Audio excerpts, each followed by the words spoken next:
Can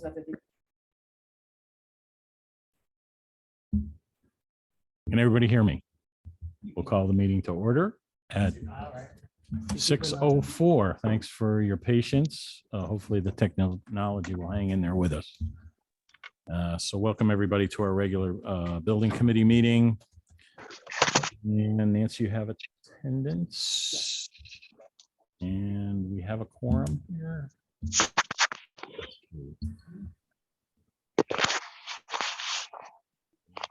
Mark, could you tell us who's in the town hall meeting room? We have beside me, there's Nancy, Patrick, Chip from Colliers, Tom from Downs, Scott from Downs, and Ken McCleary. Councilman McCleary is here with us. Thank you.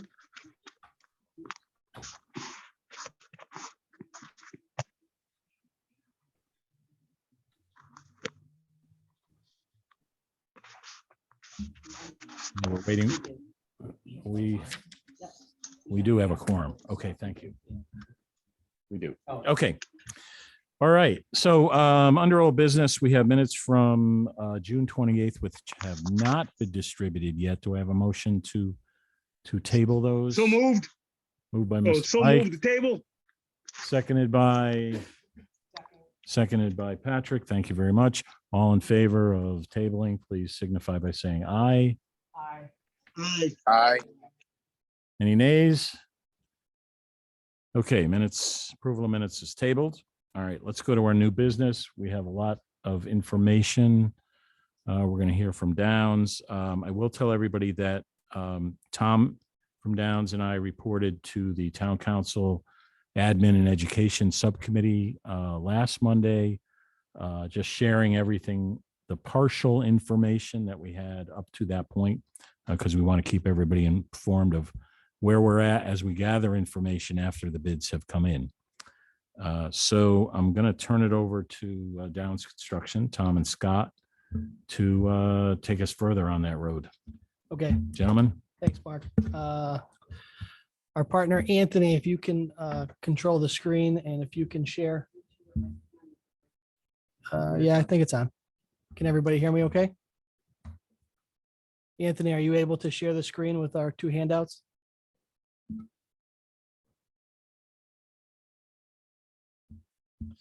Here we go.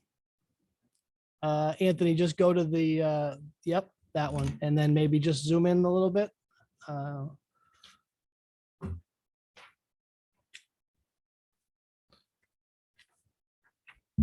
Okay, just for us here in the, yep, perfect. Okay, so I think we're going to start off by talking a little bit about the bid results and some of the analysis that we have been doing since the last time we met. It is still a work in progress. There is still a lot of information to go through. We've been talking to a lot of the subcontractors, going through the quantities and understanding where all the cost is in the bids that we received. The other thing that we've been doing is we've been kind of canvassing the market, and we've been talking to some of our trade partners, including the AGC, the Associated General Contractors, to kind of get an idea of where the escalation is in the marketplace. And keep in mind, a lot of the information is behind a quarter. You report on the previous quarter, and then we try real hard to forecast where we are. And as of late, as we've been reporting, right from the onset of this project, it has always been a moving target. And I would just like to start with that. And the first item is we did analyze the market escalation for primarily materials for the first quarter of 2023, which is comprised of January, March, and April, which was reported at about 3.13%. And that's an average for what we would consider like the Northeast region. And then for May, June, and July, I projected 3%, just assuming it was going to stay relatively flat. And when you really kind of get into the details of that overall projection, they're looking at 7.2% annually, right? So it kind of made sense in a couple of different ways that we looked at it.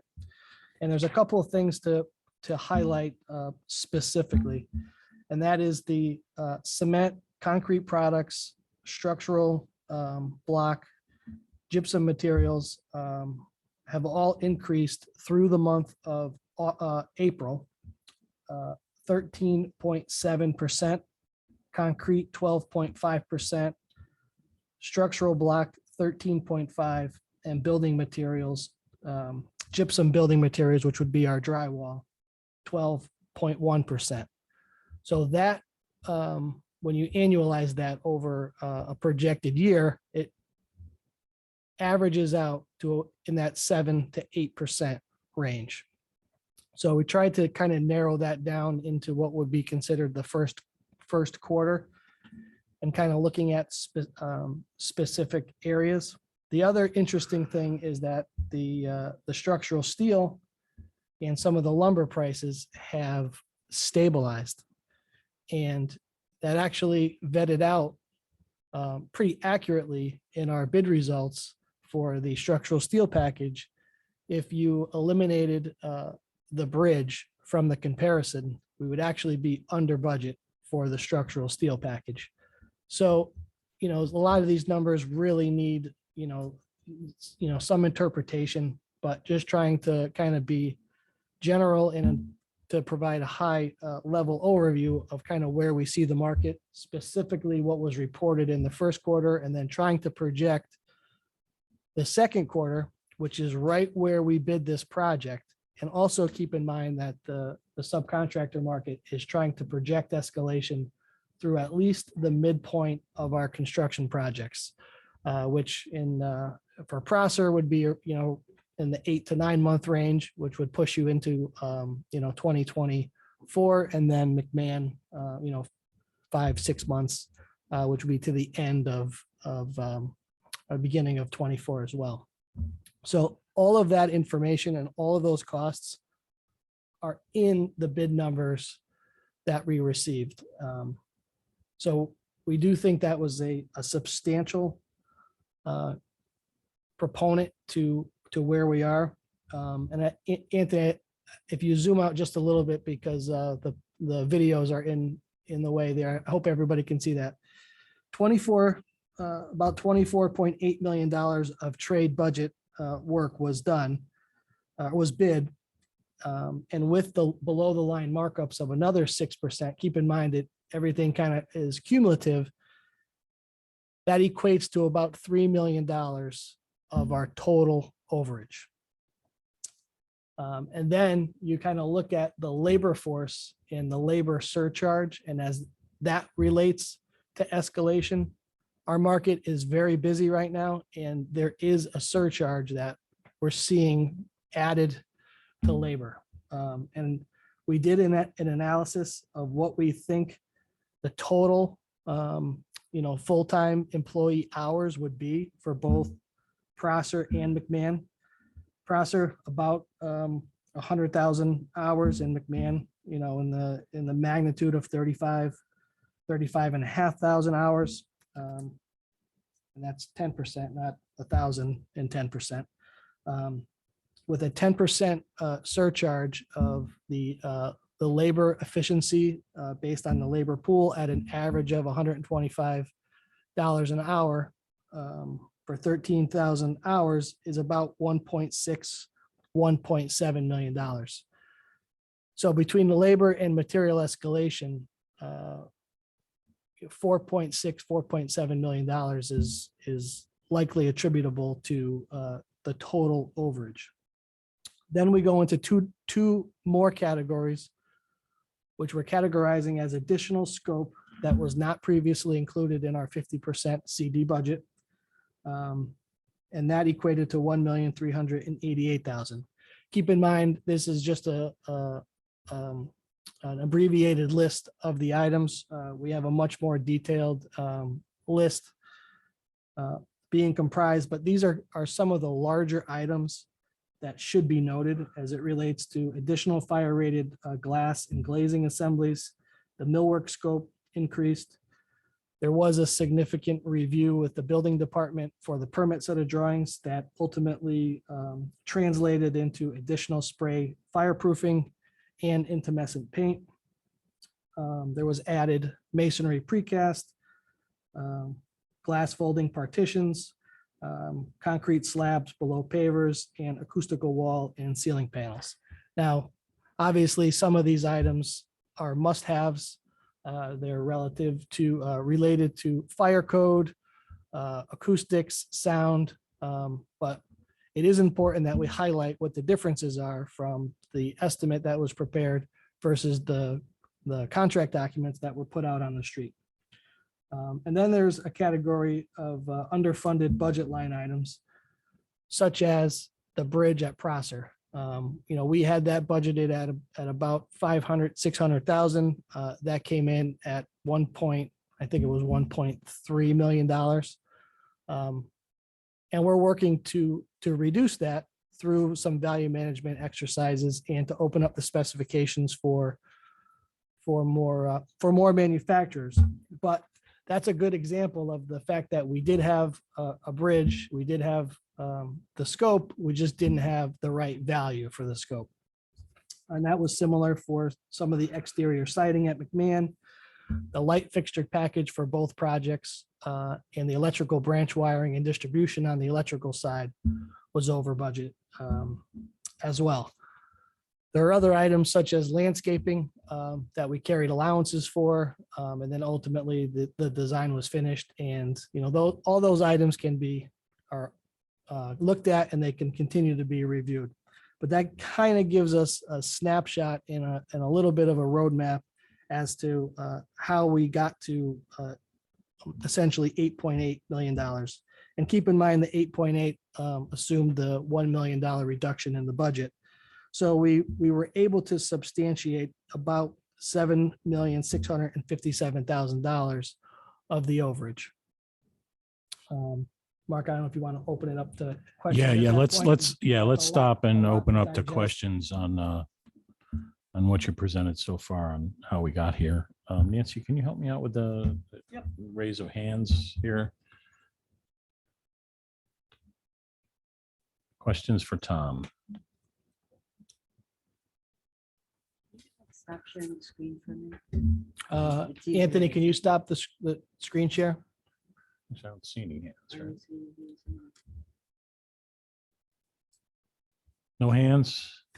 Going once? We can always circle back to We'll it. let, yeah. Tom's going to continue here with a lot more information. So let's move on to where we go from here. Okay, so we prepared a summary of 3 different scenarios and 3 different next steps. Anthony is going to take us to our next sheet. You're definitely going to have to zoom that one in quite a bit there. Yeah, you might have to just slide it back and forth, but we organized these scenarios into 3 different scenarios, and then there's 2 and 3 different options under each scenario. So we'll kind of take them one at a time and we'll explain them, and then we can kind of we'll go back for questions. So scenario 1A is the pursuit of a second referendum for additional funding for both libraries, which would ultimately constitute a rebid, because that would be a 10-month process that would have construction starting in May of 24, with an occupancy of McMahon in June of 25 and Prosser in, June of 25 and Prosser in December of 25. In that, the total project budget to accomplish scenario 1A for Prosser, which assumes 10 months of additional escalation on the construction, on the soft costs, on the FF&E and technology. It includes existing library operating budget expenses, It also includes extension of swing space lease for 9 months and a 5% owner contingency. And those statistics are relatively consistent through every one of the options. So, so the Prosser budget would be $36,439,245. McMahon, $13,194,167 for a total project budget of $49,633,412, which would net an additional funding request of $14,352,412. So the pursuit of additional funding would be 8 months. We would rebid the project in May, March and April, and then restart both projects in May of 24. And if you kind of scroll over, we've got also Before you scroll over, I just want to point out that pursue additional funding bar on the timeline is showing, taking us all the way out through February, this coming February. That is an assumption that having a November referendum may not be possible given our present timeline. However, that question is still on the table, whether or not we can make a November referendum if we want to have a referendum, that is. So it may be possible to shorten that additional funding line, back to the end of November, which would move everything forward and would have a positive influence on the overall numbers. But I know Tom wanted to carry, what we think might be the worst case scenario where we could not get to a November referendum at this point and instead have perhaps a January or February referendum. So that's consistent throughout this, and we can have more discussion, on all that timing. Go ahead, Tom. correct. Yeah, so the swing space is under contract until August of 24, as you can see the orange bar. And then that would be an additional extension of 9 months to line up when the McMahon Library is complete for occupancy in June of 2025. If you scroll over to scenario 1B, which essentially is on the same timeline, but we looked at some value management reductions there. So we wanted to provide the option with the scope as it's designed and as it's bid for every one of the options. And then the other options are essentially phased in with some cost modeling reductions. And scenario 1B. Can you scroll over a little bit there, Anthony? Yep, just a little bit more. There you go. Yep. So that scenario includes a reduction of $1 million in value engineering for both projects. They both scenarios include 10 months of escalation at 9.5%, and includes soft cost escalation, FF&E escalation, and the library operating budget and the extension of the swing space for 9 months. That total additional funding is $13,302,412. So slightly under the previous scenario by a little bit more than $1 million, given the fact that there are some multipliers there after you reduce the $1 million in value engineering. So just to recap, so 1A and 1B is stopping both projects, getting additional funding, and then starting both projects together. Correct. Okay. Lois has her hand up. Lois, why don't we go through all these scenarios and then we'll take questions? Is that okay? Sure. By the way, I do want to let everybody know, Lois had sent me a lot of questions about, where we're going to take this, all the things that she thought we should be considering option wise, positive, minus. And I did pass it along to Tom. Tom has it with him tonight. We can share that. And I want to thank Lois for that because it was an excellent look at everything we should be considering here. And hopefully Tom and his scenarios here have addressed the vast majority of things that Lois had brought up in her thinking. And so we'll have a chance to ask questions about that after. Mark, let me know if everybody could see it. I have that list here on pulled up. Okay. Yeah, we don't need it quite yet. Let's get through all the scenarios. Okay, Anthony, just kind of scroll over to 2A. So now we're getting into staggering the projects with one start before the other and pursuing the additional funding for one or the other. And we'll start with scenario 2A, which is the start of Prosser in September. So that would essentially be an immediate start, continue the scope reviews, submit a GMP, and work to get boots on the ground in September. Pursue the second referendum for additional funding for McMahon, which would mean we would be rebidding McMahon because that would fall right into that 10-month process of turning around the referendum. And as Mark mentioned, every one of these scenarios includes the additional funding running right through February of 24.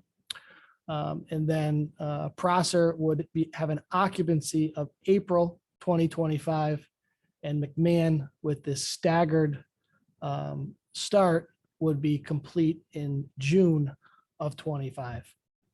That would net out an additional swing space extension of 7 months. And that total additional funding required would be $11,408,728.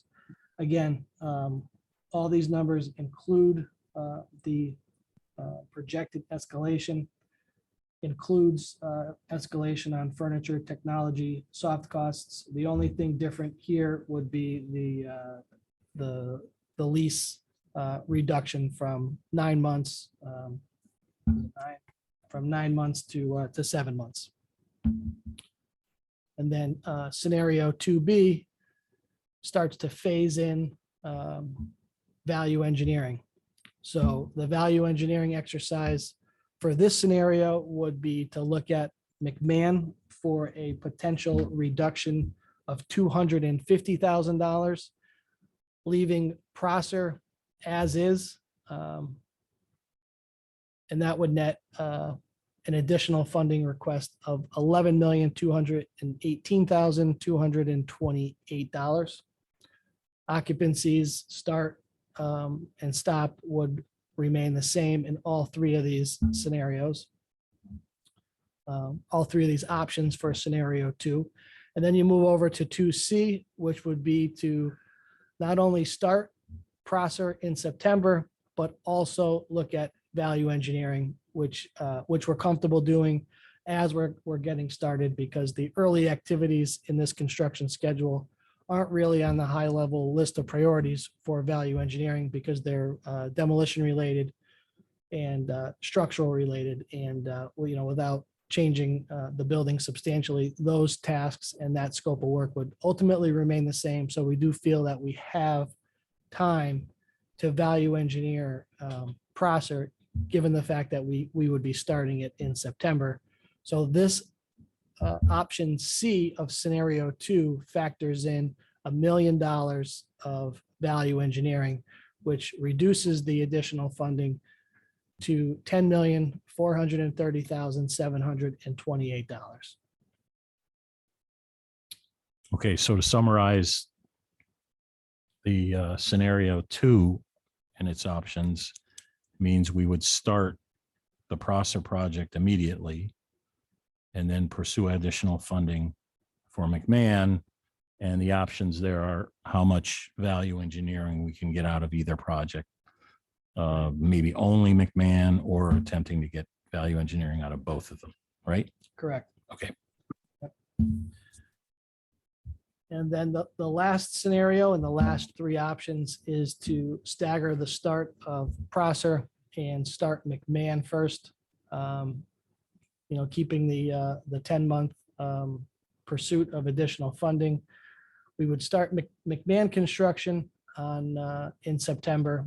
We would essentially rebid Prosser, and that would adjust the occupancy date for McMahon to October of 2025, and for Prosser, December of, I'm sorry, that should say 2024, October of 2024. Anthony, just circle that right there for McMahon.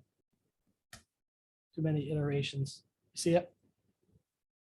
Right there? Yeah. Got that in the wrong year. That should be October of 24. And Prosser would be December of 25. That reduces the need for the swing space to only an additional month would be required essentially during the move-in. So it lines up a little bit closer. But it requires more escalation for the funding that is required for Prosser. So maintaining the same multipliers on the escalation for each scenario, postponing Prosser with a higher value adds escalation money and contingencies to postponing the bid to March and April of 24. Now, this option, scenario 3A option, does not include any value engineering or any value management. And that request for additional funding would be $14,705,606. And then similarly to the scenarios under item number 2, we phase in value engineering, keeping the start dates and the occupancy dates the same, but looking for $1 million of savings in Prosser, reducing the additional funding to $12,913,449. And then finally, scenario 3C, which would be value engineering, which includes $1 million savings in value engineering, reducing option 3C for additional funding to $12,650,949. So 3C has VE for both, correct? So scenario 3 and the options, we would start the McMahon project immediately. And then we would pursue additional funds and rebid Prosser Yes. and start Correct. that next year. And the variations are which projects we get value engineering applied to. Correct. Okay, all right. I just want to remind everybody that, our goal is to bring this information and our recommendations, based on that, to the town council on their July 24th meeting. That's what we're shooting for here, to do that. Tom, you want to talk some pluses and minuses, about these projects that you see, about these scenarios?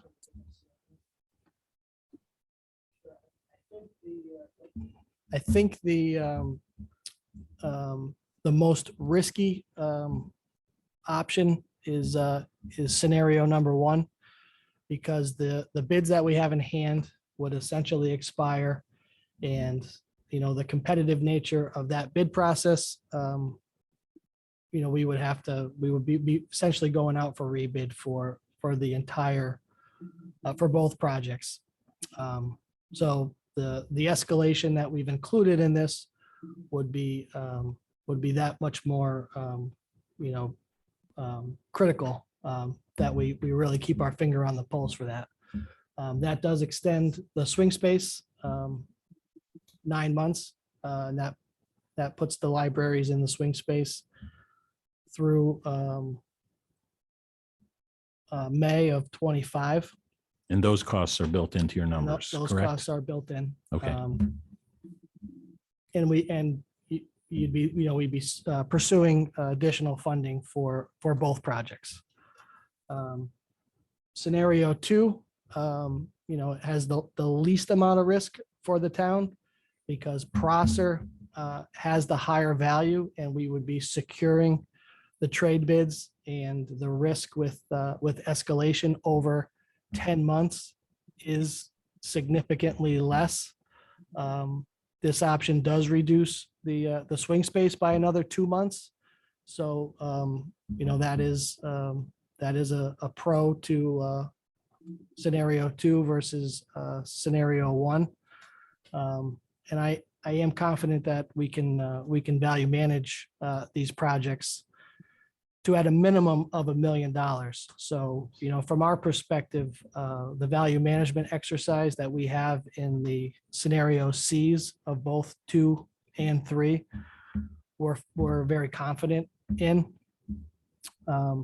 And similar to scenario 1, scenario 3 with the start of McMahon, we would forego the bids that we received for Prosser, and that would put more of a challenge and an emphasis on the escalation to rebid Prosser in a competitive nature. And that is the larger project, which is the more attractive project, to get going from the trades perspective. And starting with McMahon also staggers the management, which is also built into the overall additional funding. Essentially, we'd have a full staff managing from the construction management perspective, the architect, the owner's project manager, all the consultants. We would be working on McMahon for a better part of the McMahon project prior to Prosser starting. So there is a cost that is reflected in those options as it relates to the staggered start with the lesser duration of the project. If you look at scenario number 2 in the bar chart, the projects line up a little bit better. So you're getting that economy in managing 2 jobs for a longer duration. And that's important. That's also important on the trade market too. When we go out for a rebid, that project is going to be more attractive to the bidders that are already working on Prosser, because they're going to see it as an opportunity, to utilize similar resources. So those are some of the pros and cons that we see. Okay. Chip, would you like to chime in on that as far as, what, how you see the options? Sure. One other point that I recognize in addition to what Tom has mentioned is scenario 3 opens up McMahon as a relatively small facility to serve the needs of the town for essentially, another year plus. So I think that that's another consideration when you look at the traffic that will be going to the libraries. You'd only have McMahon as a single library for, over a year versus Prosser, which again has more program spaces and options for when it's open.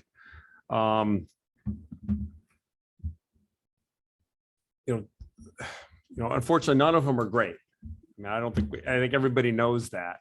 But I think that if we try to hold off the risk of having nothing is there, if we hold both libraries and decide, to wait for additional funding, you run the risk of not getting that funding and putting it off for, until another round altogether. From a, construction standpoint, from a,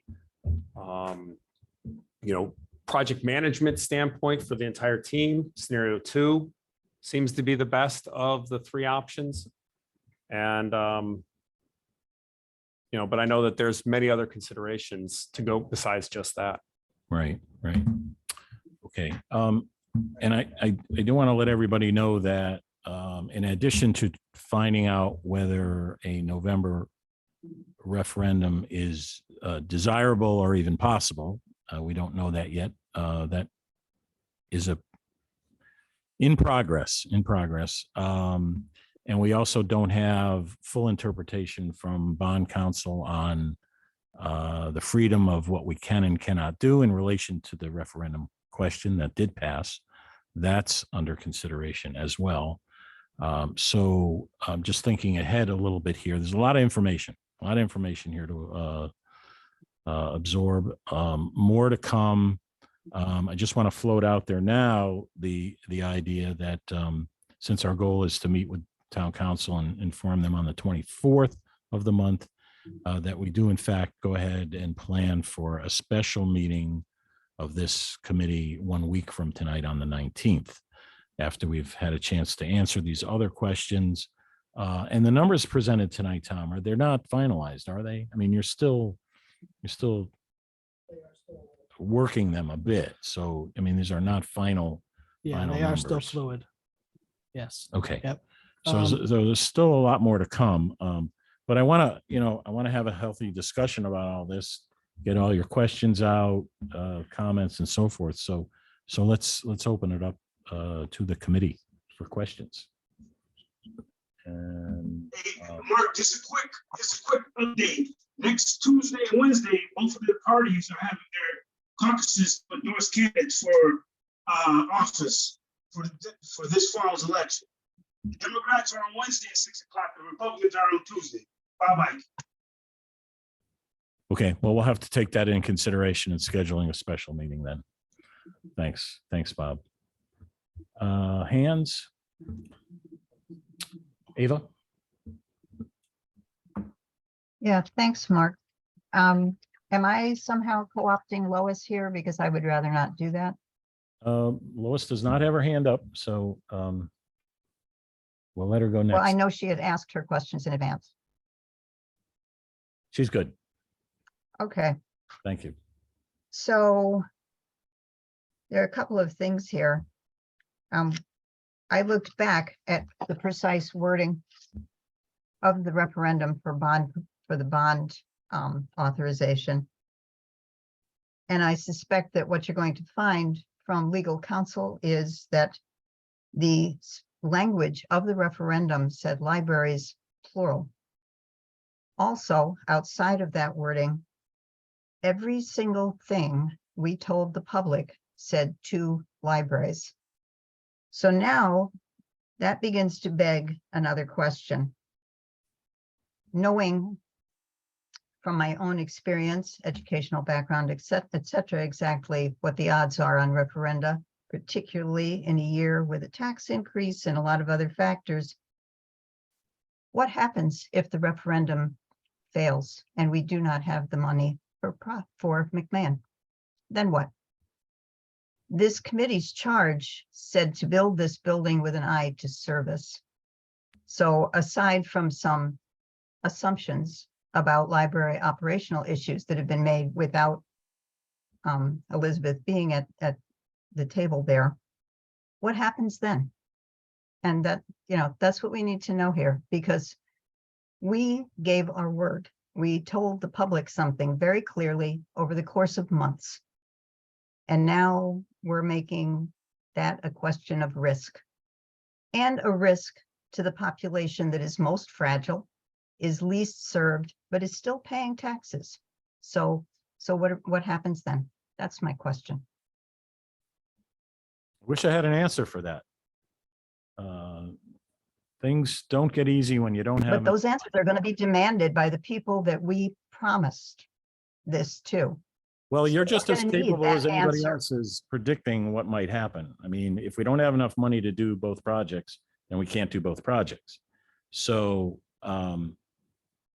it's all a matter of how we go about getting that additional funding and when and so forth. There's a lot of considerations, obviously. So I appreciate what you're saying. I think everybody appreciates what you're saying. But an answer as to how we acquire more funding, even if it's for both projects. What if that fails? If we put both projects on the line and we go for more funding and it fails, I don't have an answer for that either. So, all we can do at this point is develop these scenarios. What is possible in terms of moving forward. Other hands.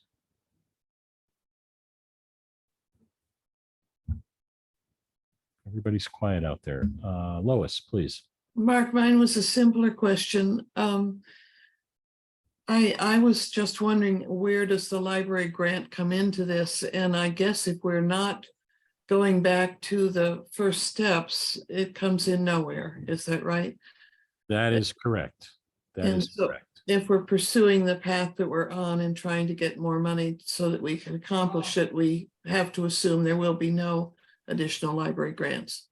That's correct. If we were to start fresh with the state library process and the grants, we would have to start fresh with the entire project. And we've already expended and encumbered somewhere in the neighborhood of $2 million. So we would have to spend that money all again. Some of it, some of the answers, I'm assuming some of the site answers that we got, that sort of thing would not have to be duplicated because we already have the information. True. That's true. It's not clear. It's not clear how the state library would look at any information we had gathered prior to applying for. So, I mean, I'm considering the state, grant, state library grant. It's just not an option at this point. I think it's important to know that Yeah. that's the case if it is. Thank you. Yeah. And Tom, in all these budget numbers, you have not included anything from the state library, correct? No, we reduced the budget accordingly. Okay. Right. Okay. The other thing to consider too is as we're looking at the calendar and the schedule with Prosser, if you postpone the start of Prosser, I think it lines up where the construction hits the winter of 2024, 2025, not in the ideal time. So that's kind of where some of these allowances and these contingencies start to come into play. And those are monies that are not part of the program. So what we would want to do is keep as much of that out of the winter months, which is another benefit to starting Prosser as soon as possible, because that right now that schedule has a lot of the critical trades out of the winter. So that's something to consider when looking at these schedules and the overall construction calendar. Yeah, and also the budget shown on this bar chart shows 35,281,000. That's taking the million away from the state funding. which Right, that accounts originally was for- 36 million. So just some people were asking that question. Yeah, we've accounted for no We've accounted. state Yes. library grant. Right. Okay. Correct. Okay. Any other questions, comments? Lois, Yeah, I have a further question. A lot of this depends on the calculations and expectations that you've made with respect to escalation over the course of any of these three scenarios. How confident are you in these estimates? That's another great question that I wish we all had the crystal ball to answer. We included 9.5% escalation on the construction, 20% on the FF&E, and 4% on soft costs. Right now, based on the information that we have, we think that's conservative to try to put it into perspective. But the market is volatile as we know. That's why kind of the bird in the hand with scenarios and options with scenario 2 has the least amount of risk with trying to manage and forecast the future escalation, because it is the largest budget, which we, for the most part, have, competitive firm bids on. So I think we tried to be conservative, Lois, but your crystal ball is just as good as mine. It's very difficult to pinpoint these numbers. And what about the owner's contingency? What have you done with that from where it stands now in the budget and what you're projecting in these scenarios? So every one of the scenarios forecasts a 5% owner's contingency. So any contingencies that have been spent to date would essentially be replenished based on the overall total project budget. So we would essentially be restarting at 5%. So that's Of these newer, of the larger of budgets? the larger budget, correct? Okay. Okay.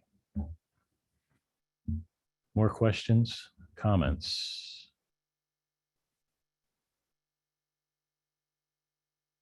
All right. Oh, yeah, Patrick, please. Okay, thank you, Mr. Chair. Just a comment. I mean, I'm struggling with scenario one, because of the risk and the fact that we would be delaying both projects. And one other thing to keep in mind there is, while we're waiting to do that, getting the additional funding, we're retaining 2 vacant buildings, and the town would be responsible for some sort of operational expenses to keep those buildings alive while we're pursuing additional funding. So I'm really struggling with finding advantages to stopping and waiting until everything is done, notwithstanding what Ava has already mentioned. I think her point is very well taken, but to wait and do nothing, I think is, worse than starting with either Prosser or McMahon and at least moving forward. And I guess another question I would have is with regard to the referendums. I know in other towns that do referendums for a budget, to pass a budget, if the referendum fails, they go back to the drawing board, they come up with another budget, they send out another referendum, and that process keeps repeating until the referendum is passed.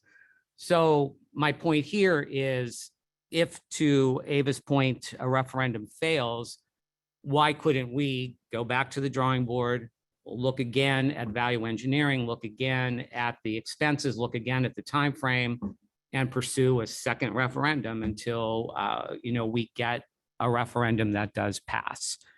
So I think there are other options, that we could be looking at. I don't think, it's one and done. I think there are other options. And again, I'll certainly let the town speak to that and the bond council, but I don't think it would be a one and done, because definitely we want to get the library functioning and open as soon as possible. So we could, and I think to Chip's point, we, want to be able to serve the public. And, looking at scenario one, that swing space is just really the longest pole there. So we're not really doing any service by, keeping 2 vacant buildings and the swing space until we resolve the funding.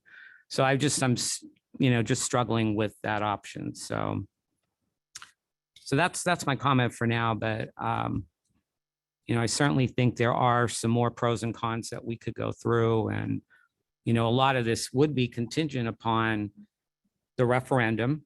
Nothing is really going to move forward until we get firmer numbers, try to answer some of these other questions, and, then move forward. So I guess the most critical thing now is getting before the town council and making sure that they understand all of these options. So. All right. Thank you. Yeah, thank you, Patrick. I think your point about, what would happen if we can't find a way, I agree. It's certainly not one and done. We're living on the third or fourth attempt to do the library right now. So there's certainly a will in town to get this project done, do it well, get it behind us, move on to other projects as soon as we can. And so, I firmly believe the town will continue to pursue doing these worthy projects that are wanted, by 80% of the people. So it's, we just have to examine what makes sense from, the construction standpoint, from the financial standpoint, the legal standpoint, and inform the town council, and they can cover all the political aspects of this venture. So more questions, Leah.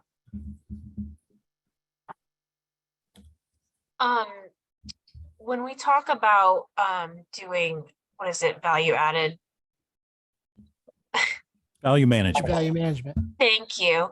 Are we talking about like space reduction, or are we talking, because I just want to, I want to make sure that we aren't reducing space. I mean, obviously none of these solutions are simple or great, honestly, but I just want to remind everyone how much we already cut from the spaces. If that's on the table, I really just want to caution you against pursuing that, because I think we're already like bursting at the seams with the square footage. But I know that that's just one small element in this whole thing, but I just want to remind everyone again, like that's a big concern of mine, is that we'll cut any of the space in whatever we end up deciding. Thank you. Yeah, thanks, Leah. And I'll let Scott address this too. But I agree with you 100%. That was one of my messages to the subcommittee last week from town council, that we have already attempted and accomplished, I believe, cutting everything that was feasible in order to be proud of this project, have it function well, and be the library that this town wants. And those wants are very carefully established over a long period of time through the needs. And I don't believe we have anything excessive here. Unfortunately, we've found out what it's going to cost to build what we've planned. So cutting square footage, in my mind, is not on the table in any of these options. Cutting any kind of program is not in there either. I think that, if we need to cut those kind of things to get this project done, then I think we're wasting all those billions and millions of dollars to get it done. Anytime you're going to spend this much money, I think it has to be right. So I certainly hear you. I think this committee feels the same way, from what we've been through. Scott, did you want to add to that? Hey, Leah. So yeah, that was square footage was not something that even crossed our mind. And it's not going to. Do we have some overages in the foundational work of actually putting the building together? Yep, we do. But are we able to find other items, such as different manufacturers for the bridge, or, substituting structural materials for different types of materials? Absolutely.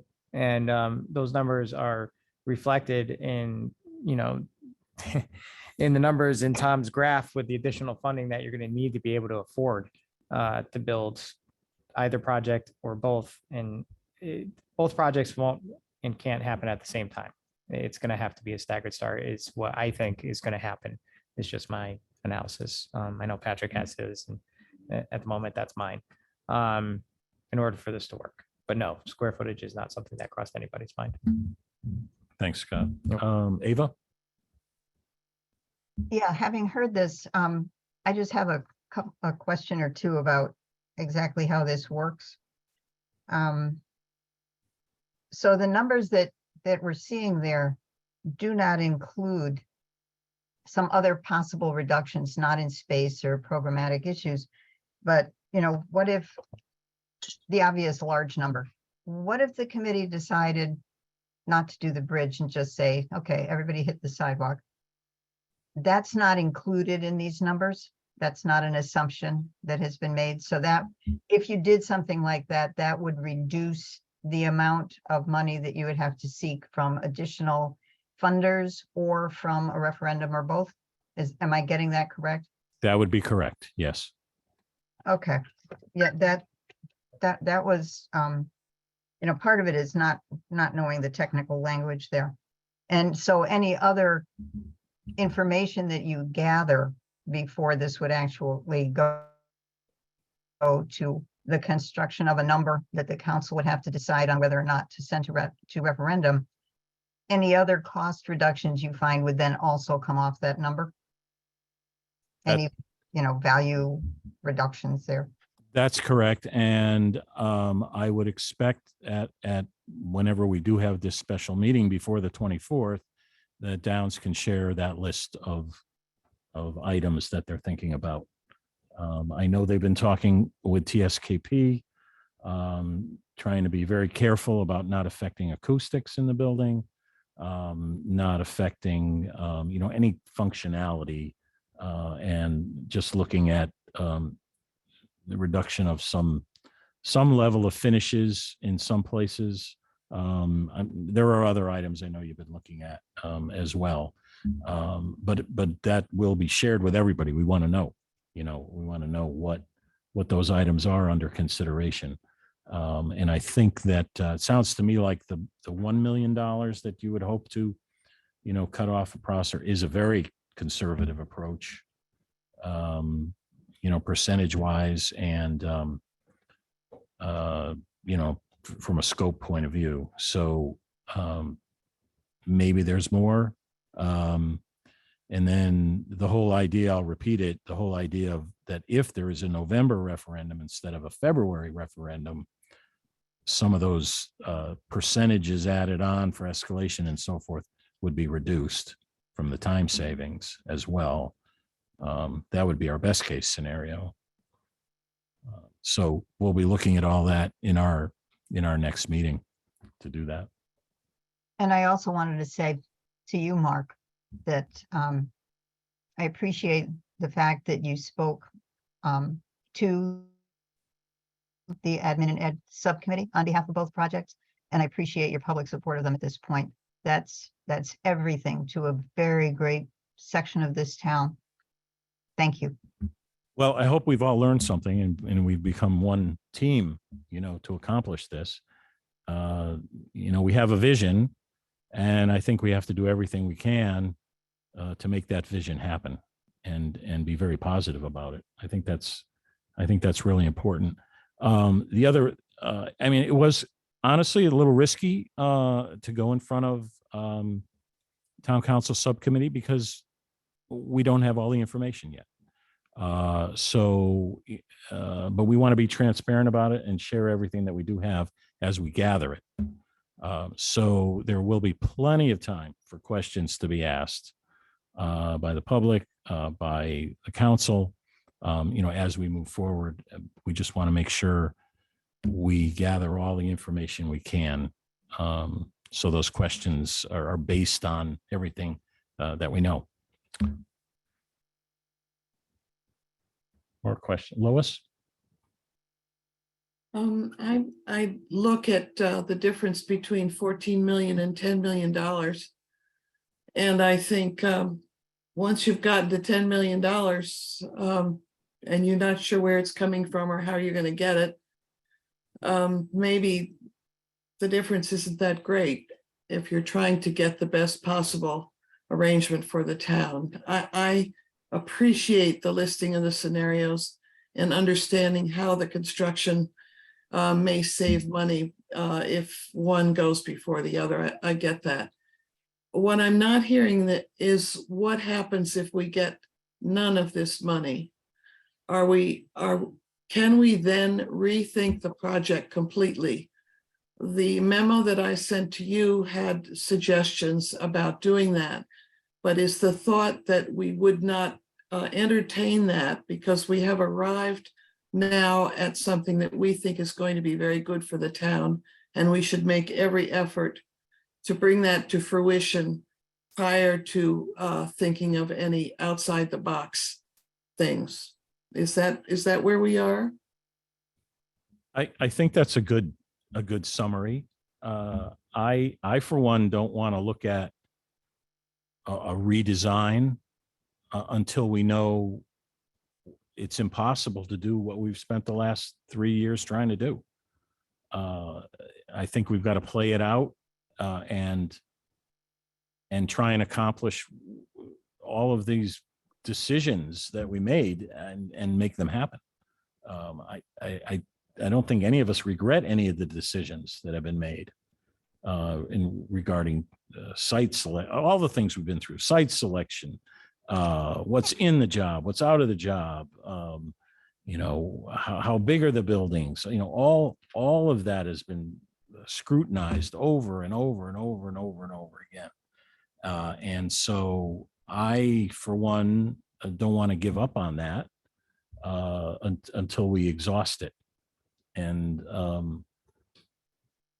I don't feel that we have exhausted it yet. You know, we're showing a road of how we can get there. And whether it becomes possible or not, we're going to find out, you know, in the next few weeks. It would be great if we had some idea of the possibility of a referendum passing, because we started at $29 million originally. And then gratefully, we got additional funding and we were able to design the buildings that we thought Bloomfield should have in both parts of town. And my fear is that people are going to look at the percentage of additional cost and say, you know, what's happened here? And I'm glad to pursue it. We've done a huge amount of work. We've gotten the things that we think we need.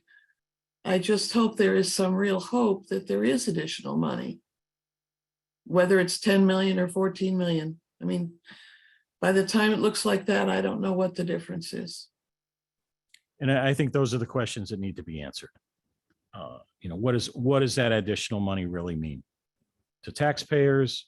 What does it mean to our bonding capacity overall as a town? You know, how does it affect other future projects in town?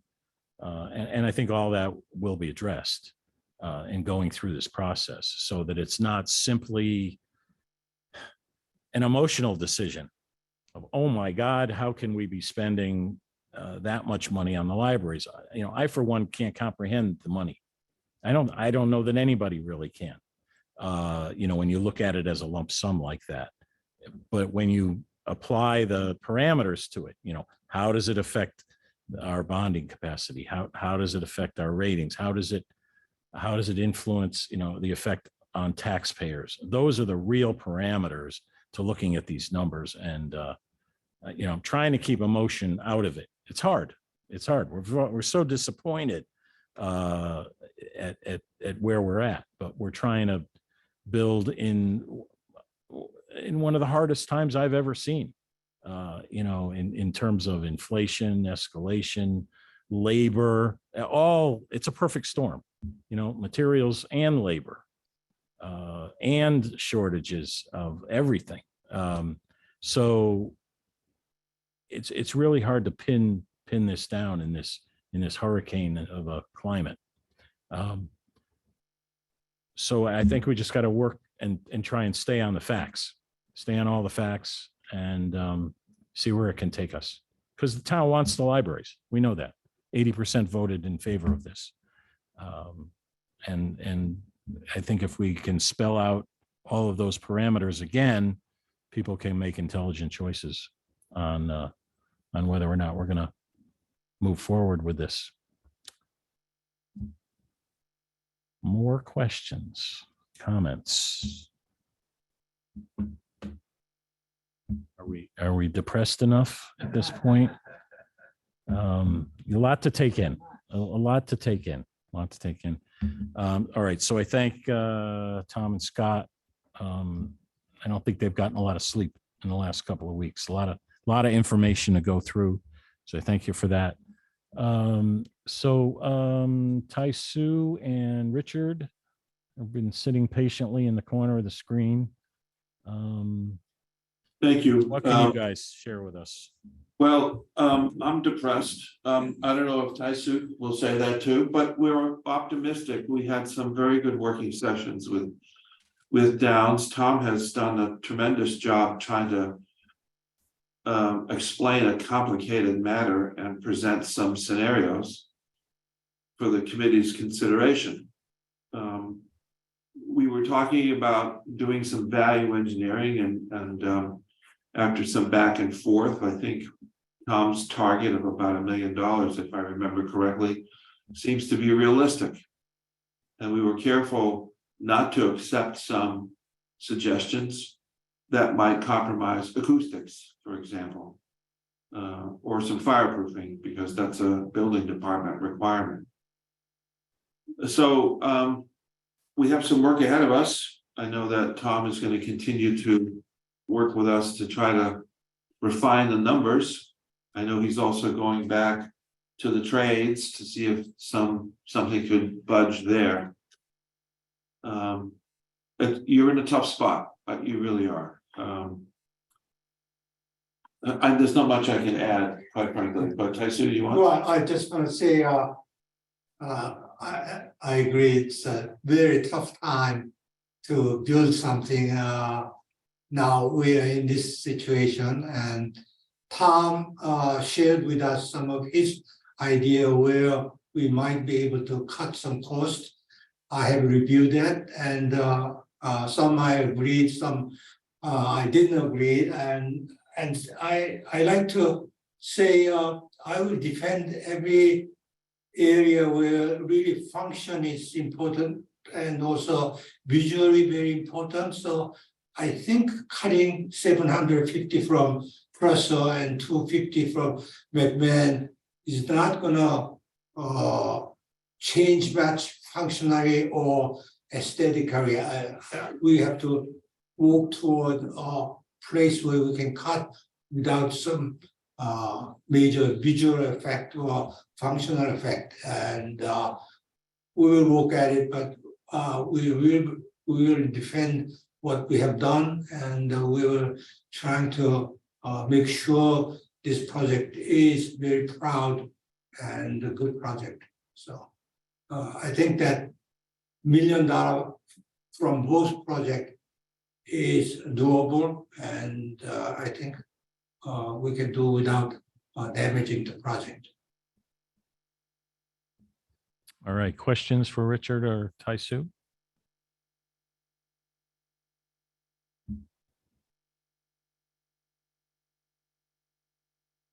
No hands. Okay. All right. Yeah, thanks to our design team for their efforts on this too. And the Boston office as well has been involved. So we thank you guys there. All right. Let's move on to the next item, which is Chip. You have a report for us? I do, and I have more of a positive report. Okay. As we are going through the move is going very well. The moving company Meyer has been great to work with. The staff is very happy with them. It's really coming together. Shelving is going up. Books are on shelves. It's really starting to feel like a library in a positive way.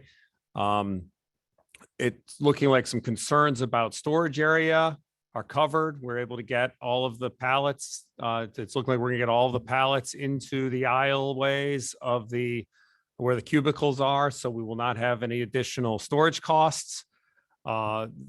Visibility lines are very good without having books on the top 2 rows of shelves.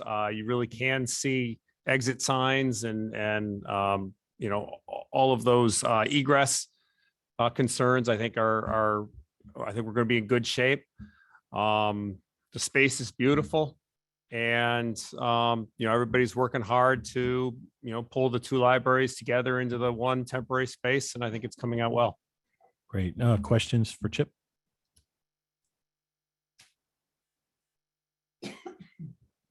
Don't see any hands. I do want to say that certainly my knee-jerk reaction when we got these bids was stop the move. Okay. So I understand, people say, well, why are we moving? But that initial reaction was just that. It was an initial reaction. A lot of this has been in motion for a very long time, for good reasons. Mainly because our existing buildings need a lot of work, and that work's been postponed for a very, very long time. And in anticipation of these projects, there's not even any money to keep the buildings operating. We've discussed this in more detail. I think we've come to the right conclusion. I think we need to stay positive. This project needs momentum. And we're going to get there. That's my attitude. We're definitely going to get there. So there are some fewer costs to keep the buildings from crumbling, as we go through this interim process right now. Those costs are in your numbers, right, Tom? They're there. But the numbers to operate the buildings are not, fully operate them and occupy them are not in there, and they've never been in the town budget either. Thank you, Chip, for all the work you put into getting this to happen. And I think we'll be very thank the staff as very well. pleased. They've Yeah. been very, thank you. very hands-on. The moving company was very complimentary of the work that the library staff did ahead of time, which made their job much easier. And I think it's going faster than anyone expected, because the entire team really has pulled together over the last several months to make this go as smooth as possible. So the library staff does deserve a lot of recognition for the work that they've put in. All right, Elizabeth, Allison, Chris, thank you. Thank you, guys. Questions for Chip? I think we went through that. We're good. Okay, thanks, Chip. All right, committee reports. I think, I know, Leah, we're waiting to find out what our magic number is, what we're trying for. I don't know if you've had any further thoughts on additional funding sources or not at this point. Not as of yet. Okay. All right, let's get all our facts together and that, so we can move on to purchases, Nancy. We're not buying anything, right? But we have some invoices to pay, right? 2 invoices. Yes, we have 2 invoices. The first one is TSKP for services at McMahon through July 30th in the amount of $19,974.68, and it's invoice number 220103-16. Do we have a motion to approve this? Moved by Patrick, second by Mr. White. Jesse. Thank you, Jesse. Okay. All right. Thanks, Liz. All right. So all in favor, please signify by saying aye. Aye. Got some hands up. Any nays? Motion passes. Thank you for that. One more, Nancy. One more, the next one is also TSKP Studio. It's invoice number 200802-19, and it's in the amount of $54,835.62. We have a motion for approval. So moved by Patrick, seconded by. I missed that. Was that Liz? Thank you, Liz. Okay, all in favor, please signify by saying aye. Aye. Aye. Some hands too. Any nays? Motion passes. Thank you. All right, so that's our invoices, future meetings. So it sounds like Tuesday and Wednesday are very busy days in town. What if we go to Thursday, the 20th? How does that sound to people? Check your calendars. I'm okay. Thursday. I'm the okay. 20th. Works for me. It works for me. Works for me too. All right, we'll take a stab at that. We'll put out an announcement. I appreciate everybody doing that. We have regular meetings on the 26th, and then we're into August after that. So, further comments from the committee? No hands? Okay, all right. Members of the public, we have public comments. Nancy? Anyone from the public that cares to comment, please raise your virtual hand. Well,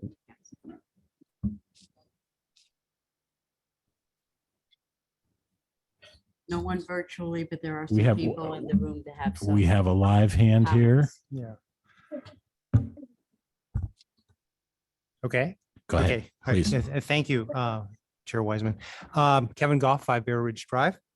Actually, excellent presentation. I think as has been emphasized, everyone is on the same page of making sure we get this project done somehow. I had a couple of questions and I'll just throw these out and then I guess one comment and a couple of questions. I would note when you were going through the different scenarios, the other very much pro of scenario 2 is it does have the earliest occupancy. Everything is occupied much earlier in scenario 2 than in all the other scenarios. You can see that from the bar chart. The last occupancy is what, June of 2025, as opposed to December and whatever. So that's just a comment. I think my question is, I kept hearing additional funding, but also referendum sort of used interchangeably. I recognize obviously an additional referendum or referendums, as Patrick pointed out, is obviously an option. I was wondering about other options. I think that was the question maybe Leah answered, that we're looking at other options, but we don't have any other notions right now. Is that correct? That's correct. Okay. That's correct. Yeah.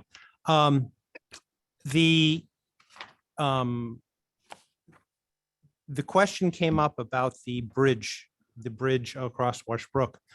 And I was I was certainly a big proponent of that in the original design back from 2015, 2016, whenever the last time around for the library.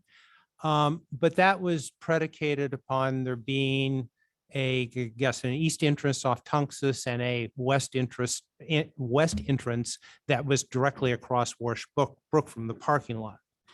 Sort of what's happened with the design this time, as I see it, is that we've left the bridge in, but because it's a diagonal now to this southern entrance on the portico, it does seem like something that is sort of an artifact. And I think Ava mentioned that, perhaps at this point with these kinds of cost overruns or cost estimate overruns, that maybe that is something to look in terms of the just eliminating from the project. But that's just a comment in design.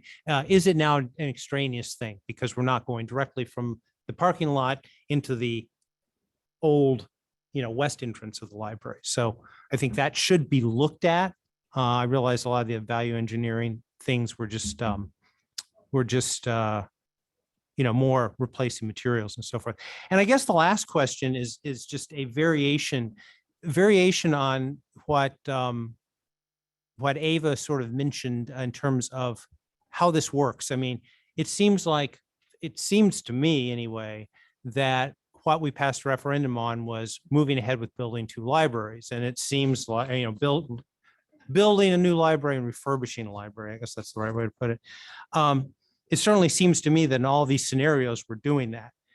In scenario 2, which for all the reasons listed seems to be the best scenario, with or without the value engineering, what does happen if we move ahead with that and then we are never able to to get additional funding. I mean, you know, we have enough money to complete the Prosser project. We would not have enough money to complete the, you know, to complete the Wittenberry branch project.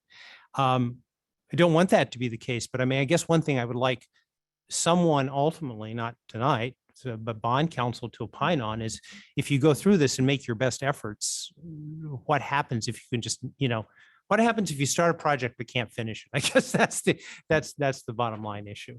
And I don't know if there's a penalty to that as long as everyone's making their best efforts. So that's just a comment. But I think, you know, this has been a very informative session. I think that you're looking at the right things and hopefully we'll find some solutions. Thank you. Thank you, Kevin. So is that